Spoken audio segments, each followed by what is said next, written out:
Everybody, welcome back to Wiki Good Sports. This is the Way West Stand, and we're joined, as always, by Rhett Conway. And for just like last week, we're joined again by Aaron Slater. Aaron and Rhett, how you doing? Doing good. Couldn't be better. If you can't tell, I'm not super used to having more than one guest on these episodes, whether it's this or the NBA stuff. So much like when Ryan and Jack were on that show, I was a little awkward, but we'll get it. We'll work out the rapport going forward. But it is what it is. Rhett, Arsenal, they lost their first Europa League game on Thursday. What happened in this game? What'd you see out there? So the Europa League, it was one of those where at the beginning of the season I kind of earmarked this as that'll be the one problem game. Okay. And it's PSV. They're not world beaters, but they're a very decent team. Cody Gakpo is absolutely amazing this season, and you're going away into PSV. They do not have friendly fans. In fact, they actually got sanctioned for how their fans acted at the Emirates the week before. Oh, wow. Okay. And we had a bad run of form coming into it. You know, the Leeds game, I said it on here. I think we might have deserved to lose that game, if at least not draw. That Southampton game, I had problems with the reffing, but we did not play well enough. You know, we did not play well enough the second half. I know Aaron talked about that. And then running into this game, I did not have high hopes. And kind of similar thing on your end. Were you kind of expecting this to be a tough one out for Arsenal? Well, yeah, I mean, again, like we talked last time, squad rotations and just they looked tired in Southampton. They the second half they were tired and it seemed like they carried over to Eindhoven. So if it would have been a really nice treat if they did win, or draw, because they would have had top of the group and they would have just cruised on through, which is still a possibility, but I mean, it's a highly likely possibility. No offense to FC Zurich, but we have them at home tomorrow, and if we suddenly lose that game, I mean, something's going on. So, yeah. So that's as it says here, the 6 of 6 match day for their group stage. You're saying you're not too worried if they do win. What is the next step for Arsenal here? so if Arsenal wins, and it's a little bit at this point most of the time, and we've had this conversation before about a lot of things. You know my thoughts on playoff seeding, which is essentially what we're getting into once you get out of the group stages. I don't care that much because you got to beat everybody anyway. Sure. However, if you top your Europa League group, you get to skip the first round. You get a bye. And we're talking about squad rotation. That bye is going to be huge. Especially we are an English team, which means that we have 2 domestic cups, as well as Europe, as well as the Premier League, as well as a World Cup that's coming up. Having 2 games that you don't have to play, that huge, absolutely huge. So it's not a must win because we're through, but it's as close to being as must win as you can be without actually being a must win. Right. And then same thing. Are you feeling pretty comfortable against FC Zurich here for Arsenal? they should just put in a rotation. Bring your youth team essentially. I'm not like obviously they're here in Europa, but like Sure. Yeah. There's and I'm trying to be very respectful of Zurich, but there's talks if Matt Turner isn't healthy, put in Hein, who's our 3rd string goalkeeper, because we're not. If I pull up the table right now, Zurich is 1-0-4 with a -10 goal differential over 5 games. They're Not not great. a very good team. Yeah. No, happy to be here. Yeah. Happy to be here. Just excited to be part of it. The difference is PSV has Bodo Glimt, and PSV should beat Bodo Glimt. I'm not saying they will, but they should. If they win and Arsenal lose or draw, if they win and Arsenal lose, don't even want to entertain that. They'll get the top of the group. If they win and Arsenal draw, they will also get the top of the group because of the goal difference. They put like 5 or 6 past Zurich and Glimt at one point. So they have a very high goal difference. But again, I this is kind of all academic. We got to talk about it because it's possibilities, and I'm not trying to say that it can't happen. Arsenal lost to Nottingham Forest last year in the first round of the FA Cup. Well, technically third because that's when the Premier League comes in, but it was. I don't see that happening under this Mikel Arteta team. Right. Well, that actually is a good transition to the Premier League game against Nottingham Forest. Arsenal, I mean, there's no other way to put it, right? They dominated. They won 5-0. They started fast and they kept it up for the whole game, which is really exciting to see. Rhett, what did you like about this game? I mean, there's a lot to like, but what did you see out there that you enjoyed and that they can bring forward? My favorite thing was we're talking about rotation, and I don't. What made me really happy about this game is I don't think that the problem that Arsenal has currently is a physical problem. Well, not even has currently, had at this point. You just beat Nottingham Forest 5-0. I understand they're bottom of the league, but if you win a Premier League game 5-0, you did something very right. Right. I think that the problem was mental. It's very hard to stay at this level all the time. And finally, drawing to Southampton and then losing in Europa. We talk about rotation. Our starting 11 was the exact same starting 11 against Southampton. And it seemed to be a mental issue more than a physical issue, which makes me feel really good because Arteta's been talking, and it's a fair point. We want to play Champions League football. That is our goal. So if we're going to be playing the Premier League every Saturday, and on Tuesday and Wednesday we're playing Juventus and Barcelona and Real Madrid and Napoli and all these other teams, you have to be playing your best players every game. So we need to be able to go every 3 to 4 days. Right. And I think that we can. I think it was a mental issue, and that's what's going to happen with a young team. Currently, we still have the youngest team in the Premier League. When Southampton gets some starters back, they'll have the youngest team, but we have the youngest team by like 3 or 4 years on a lot of guys. So the other thing that I really loved was the first goal. The movement that our front three had. It was, Jesus dropped it off to Martinelli. Martinelli found Saka. Jesus and Martinelli switched. Martinelli was the only guy in the box. Saka put the ball right on his head. He made the perfect run for it. Jesus going into the top brought a defender out of the way. And it was this complete overlapping. Everyone's talking about Jesus. He's scoreless in 6. He's scoreless in 7. He had 2 assists. Honestly, should have been 3. If Reece Nelson puts his first goal away first time, he has 3 assists. Our top 3 are just fantastic. I love watching them. And then, of course, the other thing is the man of the match, Reece Nelson, who a lot of us were hot on for a lot of years. He had not played a Premier League game in over a year. And then just come in, score a brace, have an assist, fill right into Saka's spot. It was absolutely beautiful. It was exactly what we needed. And everyone's talking about Arsenal not having squad depth, which is true. We don't have the squad depth on paper that Man City have. But if Reece Nelson can come in and get you 2 goals and a brace off the bench after not playing for a year, I don't expect him to do that every time, but it makes you feel a lot better about your bench. No, for sure. Yeah, Aaron, same thing. How impressive was this 5-goal win to you? I mean, it was a game changer mentally because there was a little inept in scoring goals. They had 1-1 draw, 1-0 wins. It seemed like a lot of the brunt was landing on Jesus for not scoring goals. But like Rhett had said, he's doing all the little things. And if you're not a fan of soccer and you don't see those things, then it's not. A lot of people like to see goals. It's on paper, Right, it looks nice. But the man also presses high, counter presses. He gets assists. He's good with his footwork and ball movement. I mean, he does a lot of the little things that nobody really watches unless you're a fan of that sport.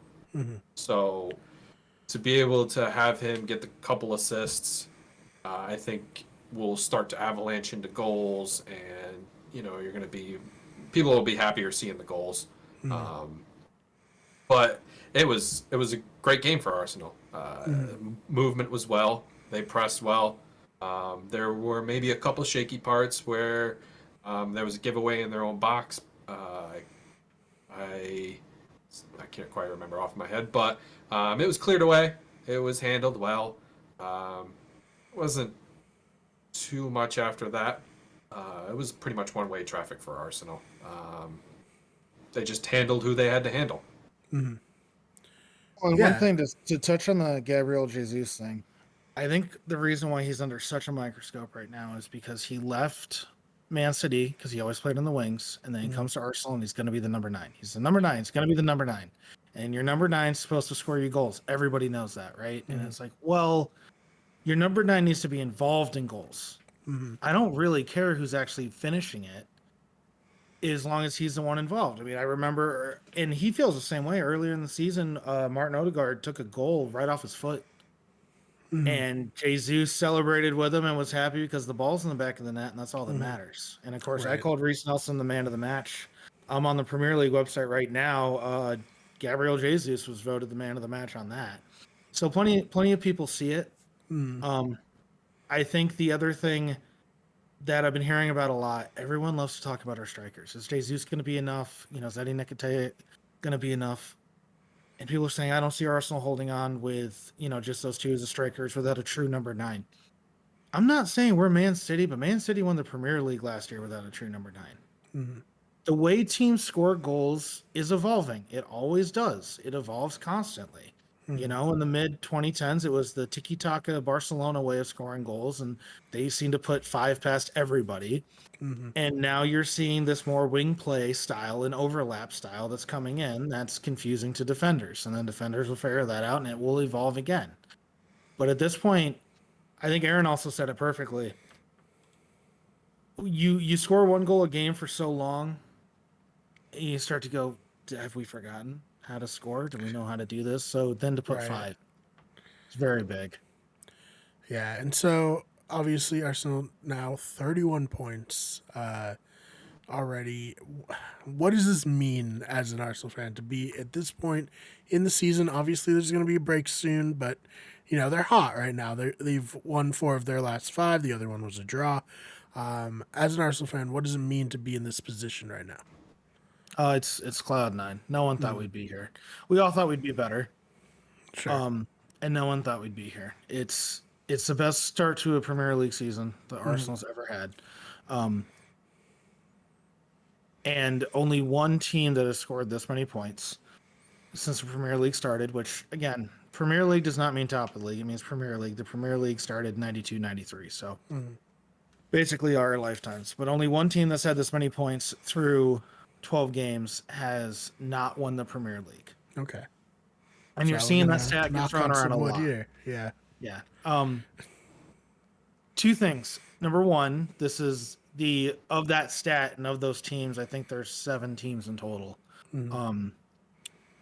Arsenal has the lowest point total Sure. that they Only could have 30 be goals included in scored, that group, as opposed to 34 or 35.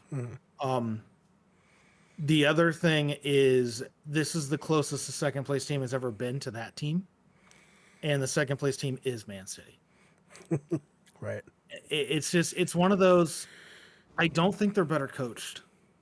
I don't think that they have a better necessary starting 11 than we do when we're both healthy. But all the tertiary stuff, they have the depth. They have the ability to, one guy goes down and it's fine. Erling Haaland can't score goals. Fine. Leicester wants to park every bus that they have in front of the goal. Fine. Here's Kevin De Bruyne from 25 yards out, and it's going to go in the top corner, and that's just it. And it's that kind of stuff that they can handle that I'm not sure that Arsenal can yet. What I will say is being this high up now and dropping as few points as we had just makes me feel all the better about top 4. And at this point, I think we seriously need to be talking about Arsenal being the second best team in England. If not, right now, we're the first.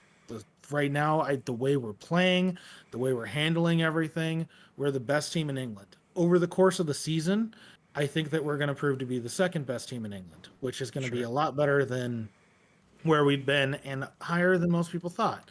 A lot of that comes down to the Liverpool implosion that's going on. I don't understand Liverpool. I don't think anyone understands Liverpool. I don't get how you can lose to Leeds 2-1 at home and then turn around and be the first people to beat Napoli all season in the Champions League. I understand the game didn't really change anything, and we can argue that Napoli did. No, they're the only people who beat them. I don't understand how a team can do that, but they're doing it.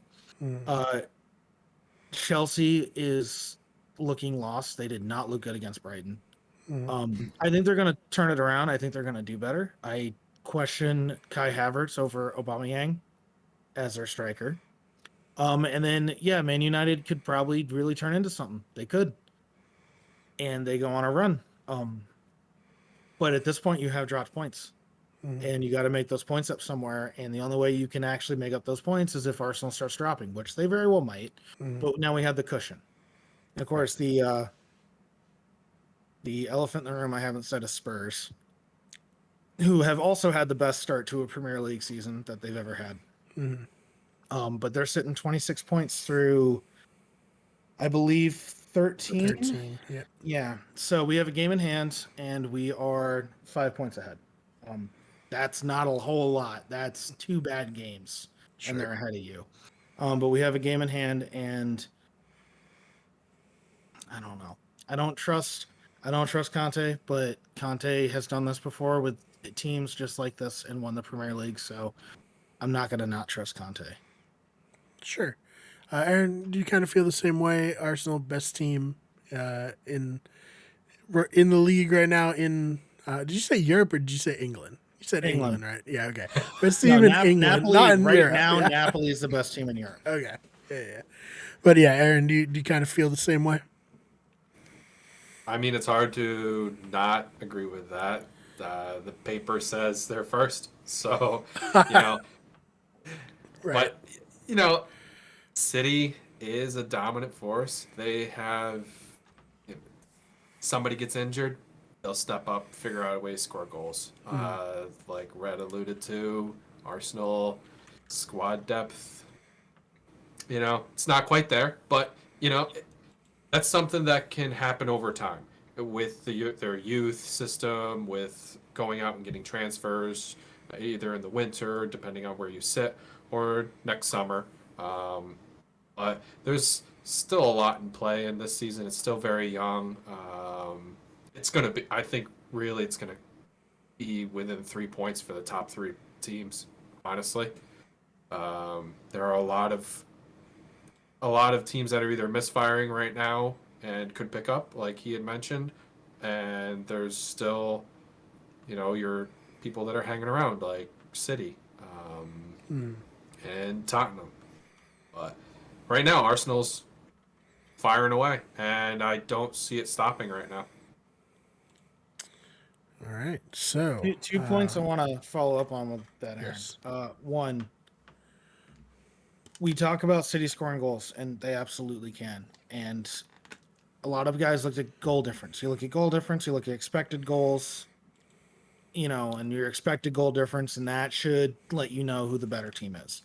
Right now, City has a goal difference of 26, and Arsenal has a goal difference of 19. Next closest team has a goal difference of 14, then 10, and then real heavy dives after that, actually. But what I think is very interesting about the goal difference is the difference between Arsenal and City is goals scored. They have both allowed 11 goals. And if you win 3-1 or if you win 1-0, it's still 3 points. You have more ability, you have more wiggle room if you win, if you're winning 3-1, because then you let in 2 goals and it's like, hey, I'm still scoring 3 goals a game. Who gives, who cares? But it still counts for points. So right now I feel very confident. And the other thing that I want to talk about squad depth. I think the World Cup could actually be really beneficial for us, because what that means is all those games, we have Chelsea on Sunday, we have Wolves on Saturday the 12th, and then we have West Ham, and then we have Brighton. We have 4 games between now and when the transfer window opens up again, because of how much the World Cup is eating the end of November and December up. We have 4 games. So Now, if you're talking about you just have to make it through these 4 games and then transfer window opens up and we can start covering things. And that's Chelsea's at Stamford Bridge, but right now Arsenal usually play well at Stamford Bridge anyway. Right now, Arsenal had to be considered favorites in that game. I am not saying that we are going to win that game. You can send it, but we got to feel as good going into Stamford Bridge as we've ever felt. Wolves is a mess right now. Wolves is bad. Wolves just lost to Leicester 4-0 a couple weeks ago. Wolves is bad. And then Brighton's a very good team, and West Ham's a very good team, but those are both games that I think that we should be winning. And you get past that, and now we're at the transfer window. You can have transfers in place, so the second that window opens, you got guys in. And it's going to be congested, and you got to bring them in. But one thing I do think that people will, a lot of times we'll just get to the transfer window. It's like, yeah, now the transfer window is 4 matches away. And then the other thing I want to touch on is we were talking top 4, Aaron. And we missed a very big team. And we're not going to miss this team in our next segment because it's a team that just handled Villa. But Newcastle's scary. I was going to touch on that a lot too. But we're going to talk about it now a little bit. Yeah, I mean, they set a nice script for themselves. I know they got like $1 billion, like multi-billion-dollar owner. Gobs of money. But they didn't go out in the way and spend money like they thought. Like they, as in pundits and everybody thought. They seem to have built it the right way. They slowly progressed. They bought in players who fit their system, who fit Eddie Howe's system. And I don't get why teams waited so long to go for Eddie Howe. You realize he kept Bournemouth in the league for 3 years? After bringing them up from League 2, I think. Yeah, it was a terrible team. He got them team. like 3 straight promotions and then kept them in the Premier League for 3 years. I don't think teams waited on Eddie Howe. I really don't. I think Eddie Howe said no. I think Eddie Howe said no to a lot of teams. Could be. I really do. He is a very, very, very good manager. He's a smart coach. He's really good at what he does. And I'm really scared with Newcastle right now. Everyone's talking about, Liverpool's out of it. That's so much easier. And it's like, they just got replaced. Yeah. It's what it really feels like. We've replaced the Northwest with the Northeast. And now Newcastle's in.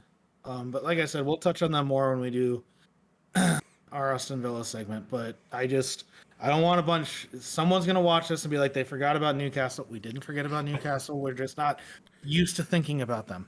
Okay. Yeah, that's fair. Well, as for that, is there anything else on this episode that you wanted to touch on that we did not get to? Aaron, we always talk relegation zone at the end of the episode. Before, sorry, let me back up a little bit. I believe that the links of Mikel Arteta to Barcelona are completely unfounded and crazy, and I don't think it's going to happen. In a couple years, maybe. But right now, he's got everything he wants. They're top of the Prem. I really don't see him jumping ship. Maybe, I got to tell you, Barcelona's not the one that scares me. If PSG comes calling, he did play for PSG. He likes PSG. If PSG come calling, I could see that being an issue. But we secure Champions League football. We have a great young core of players underneath us. I don't know why you'd leave that to go try to handle Neymar and Mbappe being toddlers having a fight over their toys. But I'm not the man, but I do not foresee an emergency episode if we just lost our manager. What the hell we're gonna do happening anytime soon? Well, we will do that if it comes up. But yeah. And then in other news, Gabriel Martinelli was asked either earlier today or yesterday. It's hard with the time zones. If there's been talks about a new contract, and he talked about how much he loved Arsenal, about how much this was his club. And the reporter said verbatim, "So all you need is a pen?" And his response was, "Yeah, all I need is a pen." So I think we're going to be fine. I want to tell all the Arsenal fans who are freaking out because we haven't extended everyone. No one is going to extend a contract on this side of the World Cup. The World Cup boosts your value like nothing else.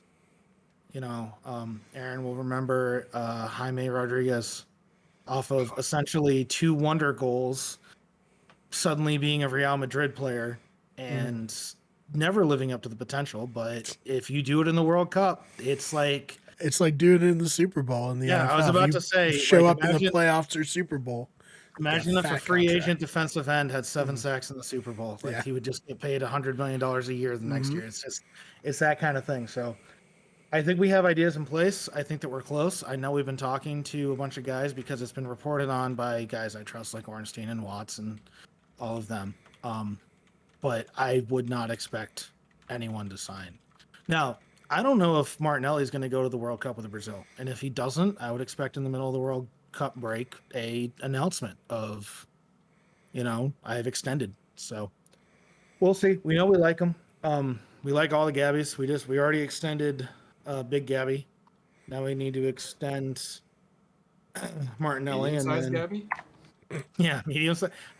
I guess he is medium size. I think of him as small Gabby because he's so skinny, but he's got a couple inches on Jesus. So Right. but yeah, after that, onto the relegation zone. Who do you have going down, Aaron? We haven't actually talked about this. Who are your 3 teams? Give me a second, sorry, I went off in La La Land. Don't Definitely Forest. look at the table. Give me your gut reaction. Definitely Forest. God, can you? 22 signings and they're gonna go down. Team go easy. 9 what it comes points. down to. That's tough. That's Yeah. tough. 9 points with negative 20 goal differential. That's tougher. Yeah. Well, and they. The five Not that goals this didn't weekend help. helped. Yeah. Yeah. I mean, if they're- who they've lost to? Like they've lost to Wolves, who's just above them. Yep. You're not even winning the games that you should potentially be winning. I would call Bournemouth is the other one. And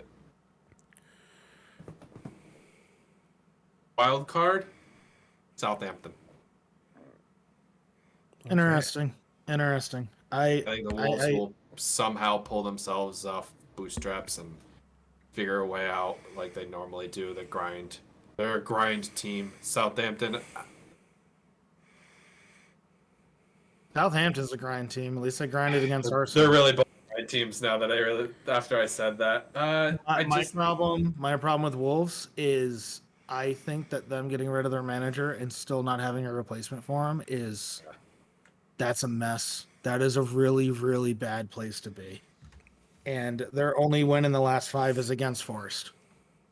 They've had 3 losses and they managed to draw against Brentford. I got Forest going down. I got Wolves going down. And this is very different than where I was before. And then it is so tight. I know Lampard's a good coach. I don't think Everton got any better, and they did not actually get out. Like they barely got out last year. And then the other problem I have, I want to believe, I do. I'm an American. I want to believe, but apart from a win against Liverpool, Leeds have looked really bad, like really, really bad.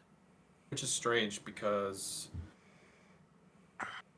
Jesse Marsh likes to run a very high tempo, very high press kind of style, and I don't get why that's not clicking because Bielsa did the same thing. It was like 1-1. I don't get maybe Bielsa was just a better coach. And Maybe he ran into you lost 5 games. Sorry, you got to get canned. Well, and Marsh was almost there. His last 5 are the 2-1 win against Anfield. I mean, against Liverpool at Anfield, but then it's 3-2 loss at home to Fulham, which they should not lose that game. A 2-0 loss at Leicester. The 1-0 Arsenal, which we talked about. That was a very well-played game, but I think it was just as much Arsenal's bad form. We did not have good touches that game. And then a 2-1 loss with Crystal Palace. I don't know. Here's the caveat for Leicester, though, is Bamford's probably going to come back healthy. Or he's going to start getting his fitness back up. As much as I don't really care for Bamford, past history with Villa. He gets goals. He does get goals. And they still have Brendan Aronson, who I think he's playing in the wrong position personally. I don't know why he's playing him out wide instead of the other attacking center mid in his 4-1-4-1. They could probably do with the loss of Calvin Phillips. That's probably really what's killing them. Is they had that central pivot who was able to facilitate out wide and find, and it's hurting a lot more than what we're seeing. That is true. That is true. He's hard to replace. I don't necessarily agree with Bournemouth. I know Bournemouth right now looks bad on paper. But I think, and his name escapes me, but the guy who stepped in, I think, has done an absolutely wonderful job. And if you look at goal difference, yeah, it's a negative 16 right now. But if you take that Liverpool game out, which was an enigma because Liverpool have not played that good before or since, now you're looking at a -7, which is right about where you'd expect teams to be, and actually better than Villa and Southampton. Now, you can't just take it out because it happened. We all watched it. It was a massacre, but it is an outlier, and Bournemouth have been playing a lot better since. So, we'll see. Yeah. They fired Scott Parker because he wanted to go spend money. And Bournemouth isn't one of those teams that are going to go spend money. They have like one of the smallest stadiums in England. Well, yeah. Spend your money right or stay up. We're going to find out a lot this weekend because Bournemouth has Leeds. That would be interesting. If Leeds can keep it going. Yeah, if Leeds can keep it going, it'll be real interesting. Is Bournemouth kind of the Cincinnati Bengals of the team? Very cheap. Didn't even have an indoor practice facility till this year. Yeah, but also haven't ever made the Super Bowl. So, hey, the Bengals were down bad for a while, but they're back up. So, that's the problem with relegation. You don't get a better draft pick. You just get sent down to you don't get Joe Burrow and Jamar Chase. You get less money. Yep. What you call a yo-yo team. Yeah, they are. They're a big yo-yo team. Them, Norwich, and typically whoever your third relegation team is, your yo-yo teams. Fulham. Are your yo-yo teams. Fulham's yo-yoed. For a very long time, it was Palace. Palace yo-yoed for a while, but now they're kind of perennial in the Premier League. Signings. Yeah. Well, and I don't know what they're doing with Wilfried Zaha. He will not leave, and I do not understand why, but it's been working, so... That's how I feel. Just shrug. Man, I don't... It's not even worth thinking about. Nope. All right. So with that, Rhett, anything you'd like to promote before we get on out of here? For anyone who's interested, and also in the capital region of New York, I have a fan group I'm putting together called the Albany Gooners. Yes. We got 70 plus people on Instagram. I started up a Twitter. We are planning on Twitter. I love it. Yeah. We are planning to join the Arsenal America branches officially. That's a work in progress. Love it. So hopefully pretty soon I'll be able to say you can find me on arsenalamerica.com. But if not, you can find me on Instagram, you can find me on Twitter, and you can find me on Facebook. All of those are Albany Gooners.